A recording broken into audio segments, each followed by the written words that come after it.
አልቋል። አርሰናል ወደ ፍራተን ፓርክ ተጉዞ 4-1 ሲያሸንፍ ማርቲኔሊ ሃትሪክ ሰርቷል። ከሜዳ ውጭ በአርሰናል ታሪክ በኤፍኤ ካፕ ሃትሪክ የሰራ ተጫዋች ሞንቹዋል ጋብሪኤል ማርቲኔሊ ከሜዳ ውጭ ነው ያልኩት። በኤፍኤ ካፕ ከሜዳ ውጭ በአርሰናል ማሊያ በሜዳ እነ ቴሪ ዳንኤል ኦነሪ ኢምሬትስ ሃትሪክ ሰርተዋል። አድማጭ ተመልካዮቻችን ወደ ማንቸስተር ዩናይትድ እና ብራይተን ጨዋታ በቀጥታ እናልፋለን። አርሰናል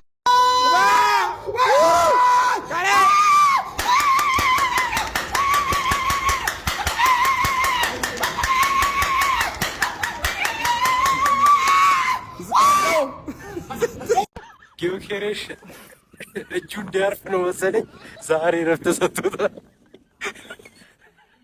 እጅ ለእግሩ እንዳይሆን እኔ ስቃለሁ። መድኃኒዓለም ሊቪን በቀል እኔ ተበቀልኩት። ለዋንጫዬ ብዬ 3 ነጥብ ወሰርኩት። በማርቲኔሊ ሃትሪክ በ4 ጎል አፈስኩት ይላል አባቴ። ገነርስ በዛ ባለ ጎል ተመልሰናል ለምላችሁ ግን ማለት ነው። እኔ አንድ ጥያቄ አለኝ በዚህ ጨዋታ ላይ አረ ስኬሊ ምንድነው የሆነው? ስኬሊ ምንድነው የነካው? ጋይስ ምንድነው የሆነው? ስኬሊ እንዴ ማለት ከጨዋታ ጨዋታ እየተሻሉ አይደለም። ምንድነው የሚሻለው? ምንድነው የምንማከርበት እንዴ? ለማንኛውም ሌላ ከበድ ያለችም ቀለል ያለችም ሰው ሜዳ ላይ ሄደን ታሪክ የምንሰራባት ሮብ ዕለት ሌላ ወሳኝ ጨዋታ አለን። ለዛም ጨዋታ እንዘጋጃለን። ቢቻው ጠብቀኝ። አሰልጣኝ ያለውንም አረሳውም። እሺ ጠብቀኝ። ማርቲኔሊ ራስን ግለጥ ማርቲኔሊ አንተ አረናይ ነህ። አረ ሮናልዶ እኛ 9 ቁጥሩ ሮናልዶ ነው እንከብ ማን ምን ሆነ ነው? አይ ማርቲኔሊ የማርቲኔሊ መጨረሻ በቃ ሻምፒዮንስ ሊግ እና ሌሎች ቱርናመንት ላይ ብቻ አደገኛ ተጫዋች ሆነ ይቅር ጀማው። ፕሪሚየር ሊግ ላይ ግን ምንድነው የሚነካው? እናንተ ይሄንን ቡና አፍልተን ማውራት ያለብን ይሹ ነው ጀማው። የምሬን እኮ ነው የምላችሁ። ለማንኛውም ጀማው 4-1 በሆነ ውጤት አሸንፈናል። እንግዲህ አረናይን ዛሬ እንግዲህ 3 ጎሎችን ማስቆጠር ችሏል ጀማው። 4 ጎል በተለይ ማድረግ ይችል ነበር። አንድ ባዶ ኳስ ከአንግል ጋር አጋይቶ ወስቷል። ይሁን ግን ዋናው እሱ ጸጽቶት ነው መሰለኝ። ከዛ በኋላ 2 ተከታታይ ጎሎችን አስቆጠረ ጀማው። እንግዲህ በኤፍኤ ካፕ ላይ ያው የመድረኩ ንጉሶች እኛ ነን ታውቃላችሁ። ሁሉም እኛን ሲያየር በደብዳል ኤፍኤ ካፕ ላይ ታውቃላ አይደለ? ምክንያቱም 14 ዋንጫ አባቴ 14 ዋንጫ የተሸከምነው እኛ ነን። እንግዲህ ያው የዋንጫ ምድድሪያችን የሞላው በዚህ ዋንጫ ነው ታውቃላችሁ አይደል? ሌሎች ማለት ግን ይሄኛው ትልቁን ስፍራ ይዛል ጀማው። ለማንኛውም ግን በዚህ ውድድር እንግዲህ አሸንፈን ወደ ቀጣዩ ዙር ማለፍ ችለናል። ቀጣይ ላይ ማንንም ያገኘን ማንን እኛን ይሰጋናል። ኤፍኤ ካፕ ከሆነ ማለት በጣም ነው የሚሰጋን። ዛሬ እንግዲህ ጨዋታው ላይ ምን ሀሳብ አስተያየት አላችሁ? እስቲ ኮሜንት ሴክሽን ላይ አስቀምጡልኝ። ዋናው ነጥብ ግን በዚህ ጨዋታ በቤንች ተጫዋቾች ገብተን አሸንፈን ጨዋታውን ገለን ወጥተናል። ይመቻችሁ። ሴት ፒስ ኤፍሲ ባካት ተገን ይላል አባቴ። 4-1 አሸንፈን 3ቱ ሴት ፒስ ናቸው። ማርቲኔሊ ሃትሪክ ሰርቶ 2ቱ ሴት ፒስ ናቸው። አንተ ማርቲኔሊ እኛ ሲቲ ኦፕን ፕሌይ ማግባት ምናምን ነገር ይለማመዳል። እኛ ደግሞ ምንችለውን የተካንበትን እነዚህ ቧንቧ ሰራተኞች ላይ ሴት ፒስ ተለማመድንበት ማለት ነው። ገባን? ማርቲኔሊ እንደዚህ ቴስታ እንደሚችል መቻወኩኝ። ማርቲኔሊ ብቻ እንዲጫወት የፕሪሚየር ሊግ ሙዚቃ እንዳይሰማ ገባችሁ አይደለ? ማድዌኬ ደግሞ ማን ነው? ሄድ መለስ ደርሶ መልስ ማንቸስተር ዩናይትድ ባጭሩ። ማድዌኬ ማለት ማንቸስተር ዩናይትድ ነው። ይሄዳል ይመለሳል። ገባሽ አይደለ? ትንሽ ኤዜ ምናምን ነገር የሆነ ኮንፊደንስሽ ምናምን ነገር የሆነ ወረደ ይመስላል። አርቴታ እንደዚህ አይነት ጸባይ አይመቸውም። እንደ ማርቲኔሊ የሰር ኖ ሰር ይሄ ክሪስታል ፓላስ አይደለም። አስተካኪ ጸባይሽ ማኩረፍ ምናምን አይወደውም። የበለጠ 10 ጌም ቤንች ያደርግሻል። ተረዳሽኝ አይደል?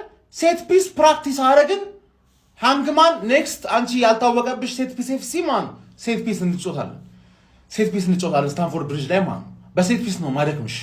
ገባሻል? ምን አይነት ቡድን ነን በእናታችሁ? 4 ጎል አግብተን 3 ሴት ፒስ። ሜሪኖ 6 ቁጥር መጀመሪያ አካባቢ የመጀመሪያ 10 ደቂቃ ደስ አላለኝም ነበር። ከዛ በኋላ ለማርቲኔሊ ያንኳስ ሰነጥቂው ማን ግራኙ ቶማስ ፓርቴን ያስታወሽ። ግራኒት ዣካ ነው ልሽብኝ ወኔ የለሽም እንጂ ተመችቶኛል። ዛሬ ኤክስፔሪመንት ነው ያደረግነው በሙሉ ቤንቻችን።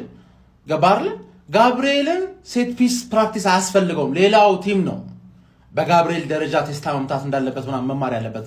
ማርቲኔሊ ደግሞ በተለይ የሁለተኛው ጎል ቴስታ አርክቶናል ነው ምንሽ አርክቶናል። ሁለት ነበረ ሃትሪክ መስራት የነበረብሽ። ለማንኛውም ወደ የሚቀጥለው ዙር አልፈናል። ለማለፍ ያልታደላችሁ ሰዎች ምንም ማድረግ አይቻልም። ሚኮና ከሳት በኋላ ደግሞ ያው ትንሽ ቆይተን ደግሞ ብራይተን ከባድ ቡድን እኮ ነው። ብራይተን አንፃር ውልቭዝ ይቀላል እኮ ገባ። ውልቭዝ ያስጨነቀው ቡድን ስለሆነ ብራይተን የሚገጥመው ማንቸስተር ሲቲን ካስቀየመ ሌላኛው ቀዩን ማንቸስተር ደግሞ መግረፉ አይቀርም እንጠብቃለን we are the gunners ኦንጎል ኤፍሲ ሴት ፒስ ኤፍሲ 3 ፖይንት ኤፍሲ እነዚህን ሶስቱን ነገሮች በአንድ ጨዋታ አሳይተናችሁ ነው የመጣው። የመጀመሪያ ዙር ኤፍኤ ካፕ ጨዋታ አርሰናል 4 ፖርትስማውዝ 1 አጋየናቸው። ማን በጨዋታው ላይ የተመለከትናቸውን አጠር ያሉ አራት ነጥቦችን እናነሳለን። ጋብሪኤል ቴዎዶሮ ማርቲኔሊ ምን አይነት እንቅስቃሴ ነው ያረከው?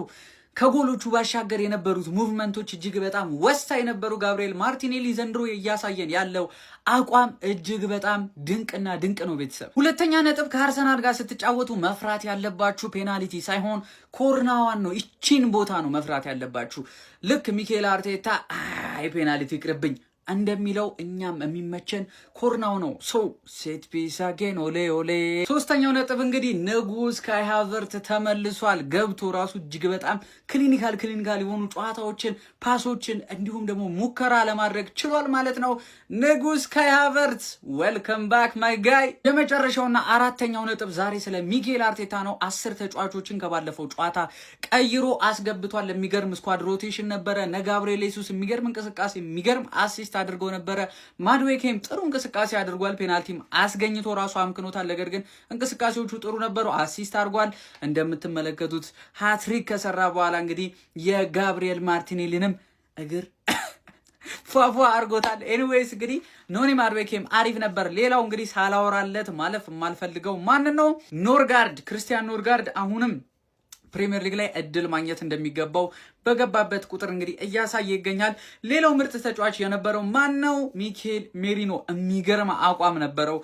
ቡስኬትስን ነበር የሚመስለው። ፋሚሊ እጅግ በጣም ድንቅ አርሰናልን ተመልክተናል። ቀጣይ ሮብ ሃንግማን ጠብቂኝ። ነገ የኤፍኤ ካፕ ዕጣ ድልድል ይወጣል። ጋይስ ይመቻችሁ። ፖርትስማውዝን 4-1 አሸንፈናል። በጣም አሪፍ ጨዋታ ነበረ እና ያገኘዋቸውን ነገሮች ልንቀራችሁ። ኖርጋርድ የሚባል የሚደንቅ ተጫዋች ቤንች መሆኑ የሚያሳዝን ማለት ነው እና በሳሊባ ቦታ ሆኖም ሲጫወት በጣም አሪፍ ነው። ዲፌንሲቭ ሚድፊልደርም ሆኖ ዙቢሜንዲን ቤንች ማድረግ የሚችል ተጫዋች ነው። በጣም እርጋታው፣ ጨዋታ የማንበብ አቅሙ በቃ ኳሊቲ ያለው ተጫዋች ነው እና ለቤንችነቱ ላይ የሚያሳዝን አይነት ተጫዋች ነው እና ብዙ የጨዋታ ጊዜ ማግኘት አለበት ብዬ የማምንበት ተጫዋች ነው። አንድ ሁለተኛ ዋኔሪ በጣም ታለንት ተጫዋች እንደሆነ ዛሬም አስመስክሯል እና ይሄ ልጅ ብዙ ተስፋ ያለው ልጅ ነው። ከክለቡ ጋር አብሮ ማድረግ የሚችል ልጅ ነው እና አሁንም ኦዴጋርድ ኦር ኤዜ ክሬት ማድረግ ባቃታቸው ታይም ሁሉ ገብቶ መጫወት የሚችል ነው። ፕሪሚየር ሊግም ሻምፒዮንስ ሊግም ላይ እድል ማግኘት ያለበት ታለንት የሆነ ተጫዋች ነው። እሱን አስመስክሯል ብዬ አስባለሁ። ማድዌኬም በጣም ምርጥ ነበረች። ማርቲኔሊ ሃትሪክ ሰርቷል። ያው ሴት ፒስ ላይ በጣም ማስተር እያደረግን መምጣታችን ማሳያው አንዱ ዛሬ 3ቱን ጎሎች ኦልሞስት 4ቱም ጎሎች ከቆሙ ኳስ የተነሱ ናቸው። 3ቱ ደግሞ ጭራሽ ከኮርና ነው የገቡት እና ማድዌኬም ፒስ ናት አሲስት ስታደርግ ስታሻማ እና ሙሉ ጨዋታውን አይ ቲንክ ሲረብሽ ነበረ ምናምን በጣም አሪፍ ነበረ። ኤዜ ከያለፈውን ጨዋታ እንዳለ ስላመለጠው ብዙ ጨዋታዎች ምናምን ነገር ስቲል ወደ ሪትም አልተመለሰም። ያን ያህል የከፋ አልነበረም፣ ግን ፒስ ነው። ቤን ዋይት አሪፍ ነበረ፣ በጣም አሪፍ ነበረ ቤን ዋይት። ኬፓም ጥሩ በረኛ ነው፣ ያው እንደምታውቁት። ብቻ ከሞላ ጎደል ጥሩ ነው። እኔ የዩኬሬሽን ማግኘት ካይ ሃቨርትስ መመለሱ በጣም አሪፍ ነገር። ካይ ሃቨርትስ መመለሱ እና አይ ቲንክ ፊዚካሊ ፊት ይመስላል። ትንሽ ደቂቃን ያየ ነው፣ ግን በጣም አሪፍ ይመስላል ፊዚካሊ ሲታይ ማለት ነው እና ሩጫዎቹ ምናምን ነገር ስታዩ ካይ ሃቨርትስ መመለሱም ጥሩ ነው። ሳላስበው ይሄ ቪዲዮ ረዝሞብኛል። ብቻ ከሞላ ጎደል አሪፍ ነገሮችን ያየንበት ጨዋታ ነበረ ብዬ አስባለሁ። ይመቻችሁ። ጋብሪኤል ማርቲኔሊ ሃትሪክ። መድፈኞቹ አርሰናሎች በሶስተኛ ዙር የኤፍኤ ካፕ ጨዋታ የሊግ አንዱን ፖርትስማውዝ በመግጠም ከመመራት ተነስተው 4-1 ማሸነፍ ችሏል። በዚህ ጨዋታ ላይ መድፈኞቹ አርሰናሎች በሶስተኛው ደቂቃ ላይ በፖርትስማውዞች ቢሾፕ ጎል አስቆጥሮባቸው ተመርተው ነበረ። ነገር ግን ከዛ በኋላ ወዲያውኑ ዶዜል በራሱ መረብ ላይ ጎል አስቆጥሮ አቻ ማድረግ ችሎ ነበረ። በቀሩት 3 ጎሎች ላይ እንግዲህ ማርቲኔሊ አከታትሎ አስቆጥሮ ሃትሪክ መስራት ችሎ ነበረ ማለት ነው። በዚህ ጨዋታ ላይ ማዱኬ 2 አሲስቶችን ማድረግ የቻለ የነበረ ሲሆን ነገር ግን 46ኛው ደቂቃ ላይ ፔናልቲ አግኝቶ ሳይጠቀምበት ቀርቶ ነበረ። ጨዋታው በተወሰነ መልኩ ፖርትስማውዞችን በርከት ያሉ ሙከራዎች ያደርጉበት ጨዋታ ነበረ። ነገር ግን መድፈኞቹ አርሰናሎች በተለይ ከሴት ፒስ የሚያነሷቸው ኳሶች ወደ ጎልነት እንዴት እንደሚለወጡ ተመልክተን ነበር። ሌላም ከሴት ፒስ ጋር ያላቸውን ጥንካሬ የታዘብንበት ጨዋታ ሆኖ አግኝቸው ነበረ። በዚህ ጨዋታ ላይ መልካም የሚባለው ነገር ለአርሰናሎች ከብርስ ከረጅም ጊዜ ጉዳት በኋላ ተቀይሮ ገብቶ ጨዋታ ማድረግ ችሎ ነበረ። ለማንኛውም መድፈኞቹ አርሰናሎች 4-1 ፖርትስማውዝን በማሸነፍ ወደ ኤፍኤ ካፑ ቀጣዩ ዙር ማለፋቸውን ማረጋገጥ ችሏል። እናንተ ስለዚህ ጨዋታ ምን ትላላችሁ? ሀሳባችሁን ኮሜንት ሴክሽን ላይ አካፍሉኝ። የፕላስ ምልክቱን በመጫን ፈጣንና አዳዲስ የሆኑ ኳስ መረጃዎችን ማግኘት ትችላላችሁ። አርሰናል ፖርትስማውዝ ከተባለ ሻምፒዮንሺፕ ላይ 21ኛ የሚገኝ ቡድን ጋር ተጫውቶ 4-1 በሆነ ውጤት አሸንፏል ማለት ነው። ሶስቱን ግቦች ያስቆጠረው ደግሞ ማርቲኔሊ ነው። አንደኛው ኦን ጎል ነው። በዚህ ጨዋታ ምን ገርሞ መጣ አትለኝ? አራቱን ጎሎች የተገኙት ከሴት ፒስ ነው። ሶስቱ ቀጥታ ከኮርና ሲሆኑ አንደኛው ደግሞ ከቅጣት ምት ማለት ነው። ሴት ፒስ ኤፍሲ ቢባሉ ያንሳቸዋል። ሻምፒዮንሺፕ ቡድን ጋር የተጫወቱ እንኳን ከኦፕን ፕሌይ ምናምን የሚገኝ ጎል ወፍ። ለማንኛውም ከብሬተን ጋር ጨዋታ አለን። በደንብ ይቋጠር ማንቼ ፋሚሊ። የለንደኑ ክለብ አርሰናል ፖርትስማውዝን 4-1 ማሸነፍ ችሏል። ቪዲዮን ኮፒ ሊንክ ሪፖስት ላይክ በማድረግ ጀምሩት። እንግዲህ አብዛኞቹ የአርሰናል ደጋፊዎች በዚህ ዓመት 4 ዋንጫ የማንሳት ህልም ነው ያላቸው፣ ምኞታቸው ያ ነው። ከአራቱ ደግሞ ኤፍኤ ካፕ አንዱ ነው የዛሬው ዋንጫ። የኤፍኤ ካፕ ብዙ ያነሱት እነሱ ናቸው በታሪኩ 14 ዋንጫ አላቸው። ማንቸስተር ነው 13 ያለው። እንግዲህ በዚህ ዓመት 15ኛ ለማድረግ ነው የሚጫወቱት። ዛሬ ያው ትንሽ አካብደው ነበር እነዛኞቹ፣ በጣም እንደ ኃይለኛ አድርጓቸው ነበር ቀድሞ ጎል አስቆጥረው፣ ግን ከዛ በኋላ መቆጣጠር አልቻሉም። ድፍረታቸው የሚገርም ነበር። ይህን ያህል የሚወራ አይደለም። ያው እታች ያለ ቡድን ነው። የሻምፒዮንሺፕ ቡድኖች ደግሞ ጉልበት በጣም አላቸው፣ ይጋፋሉ፣ ምን ይላሉ፣ አግሬሲቭ ነበሩና ግን አርሰናል ጨዋታውን ገሎታል። በቃ ማርቲኔሊ ዛሬ ሃትሪክ ሰርቷል። እኔ ከዛ ይልቅ ስለ ጨዋታው ይልቅ ሉዊስ ስኬሊ ምንድን ነው የነካው? ሰዎች በጣም ወርዷል አቋሙ ይመስለኛል። ያው ከቤንች የሆነ ምናምን ራሱን የሆነ ኮንፊደንስ ያስፈልጓል ብዬ አስባለሁ። እና ይሄ በራስ መተማመኑ አጥቷል እና ኳሶች ምናምን ይበላሹበታል ምናምን ሁሉ ነገሩ ይሄ ውሳኔዎቹ ልክ አይደሉም እና እሱ አሳሳቢ ነው። ሲመጣ እንደምታውቁት በጣም ምርጥ ነበርና ብዙ ስለጠበቅንበት ይሆን አላውቅም። በዚህ ዓመት ግን በጣም ወርዷል።